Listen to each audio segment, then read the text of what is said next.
Hey Canucks fans, we have our first rematch of this young season. The Canucks hosting the Flyers tonight at Rogers Arena, and I will be there. I'm Canuck Clay. I'm the founder of the GLCPC, the Good Looking Canucks Positivity Club. This is my Canucks take, all in one take. It's Clay's Canucks commentary for Thursday. That's what it is. Thursday, October the 28th. If you're new, here's what you should do. Hit the subscribe button now for daily Canucks insight that's positive, timely, and trustworthy. I invite you to subscribe because we're only 60 people away from hitting 8,000 subscribers on this channel. So thank you very much. I'm very excited about that. And I'll be launching a giveaway with my new sponsor, Van City Real Estate Experts. We're going to launch that, get that 8,000 giveaway, 8,000 subscriber giveaway as soon as we hit the mark. And it will be a chance to win a pair of tickets to a future Vancouver Canucks game. Also, shout out to my lead sponsor, Perform and Transform, personal training and weight loss. Sign up now for a free 7-day trial. Use the video link in the video description down below. Tonight I weighed in at my lowest ever. I'm down 13 pounds now, so hit a bit of a plateau, but I'm looking forward to having that number reduce even more, although it might be tough tonight going to the game and eating all that great and very healthy stadium food. I'll get to the fact that I'm going to the game in a second. Let's talk about the game, though, right now. And by the way, thanks to everyone who joined me for my live stream last night. A lot of fun. Crashed in the middle for some reason, but we're able to recover and talk about all the cool initiatives that are happening on this channel. Okay, tonight, the Vancouver Canucks, they defeated the Philadelphia Flyers early in the season, 5-4 in that memorable shootout victory. It was the one where the Canucks were up 4-2 in the third, and then Philly scored 2 goals in the final 2 minutes, but then we won in the shootout. I think that was game number 2 of the season, actually, if that rings a bell. So in game number 8 of the season, the Canucks are back at it, hosting the Flyers this time. The way that the Canucks are going to line up, quite interesting, given that Jason Dickinson is still out, Justin Dowling is still out, and Tucker Poolman may or may not play. So let's break it down. Up front, you have Miller, Besser, and Podkolzin. So not Petey. Miller, Besser, and Podkolzin as one line. Then you have Horvat, Garland, and Pearson as a second line. Your third line is Pettersson with Hoglander again, but instead of Matthew Highmore, it's Justin Bailey skating with them. So Pettersson, Hoglander, and Bailey. And then a fourth line of Lammikko with Highmore and with Chason. Then on D, the way they skated this morning was Oyel and Myers. Then you had Hughes with Poolman, but then Poolman left a bit early. And then your third pairing was Burles and Schenn, so no Rathbone on there. And Jaroslav Halak will be starting in net. So let's look at all three positions. Well, this goaltending is easy. Halak starting in net, Demko's backup. Okay, done. Let's go to defense now. If Poolman does not play, he's going to be a game time decision. Then I could see Hughes playing with Schenn, and then Burles either playing with Rathbone or Burles playing with Hunt.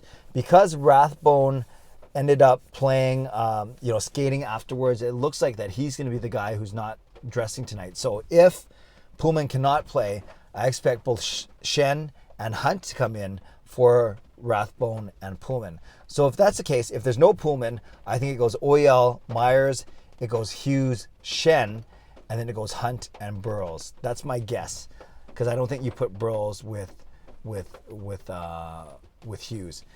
If Poolman does play, then Oyel, Myers, Hughes, Poolman, and then the third pairing as they practiced today was Burles and Schenn. Interesting about that. I guess I'm not sure who played on what side. We'll have to find out when we watch the game tonight. I know Schenn can play both sides. I'm not so sure about Kyle Burles. So watch for that. The biggest question on D will be, will Poolman play? Then up front, yes, with Dickinson out, with Dowling out, those are both 2 centermen. So now you're down to only 4 centers. That's why PD is not at least starting the game with the Lotto line. You have to have him down the middle. So Miller, Horvat, Pettersson, and Lammikko are your 4 centers. Yes, we know that Travis Green is going to go back to the Lotto line at certain points of the game, whether it's for a quick goal or at least a chance for a goal, or if he doesn't like the way things are happening. But with PD skating between Hoglander and Bailey, that's a lot of speed. That is a lot of speed on that line. So maybe that speed, the forechecking, the tenacity of a guy like Bailey and Hoglander, maybe it'll give Pettersson some more open looks. We know Pettersson hasn't really been that confident, hasn't been himself yet. And as his lack of production continues, there's going to be more and more people worried about that. So maybe Bailey will be a big help to Pettersson tonight.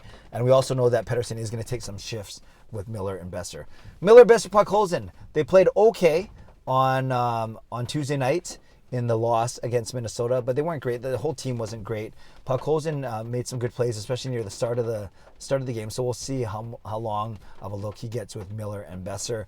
And then, of course, Horvat, Garland, and Pearson, that line isn't going anywhere. So again, when you look at the pairs, like I always say, Miller and Besser is a pair right now. Horvat and Pearson, or Horvat and Garland is your pair. And then Petey and Hoglander are your pair. Your fourth line, Lamco's in the middle. Highmore drops from third to fourth line because he's not as offensively gifted as, say, Bailey is. And then Chason, biding time on the fourth line so then he can rack up the points on the first power play unit. First power play, Chason along with Horvat, Pettersson, Miller, and Hughes. Second unit of OEL, Garland, Besser, Hoglander, and Pearson. I like the look of those. And the Canucks went 1 for 3 on the power play last game in the loss against Minnesota.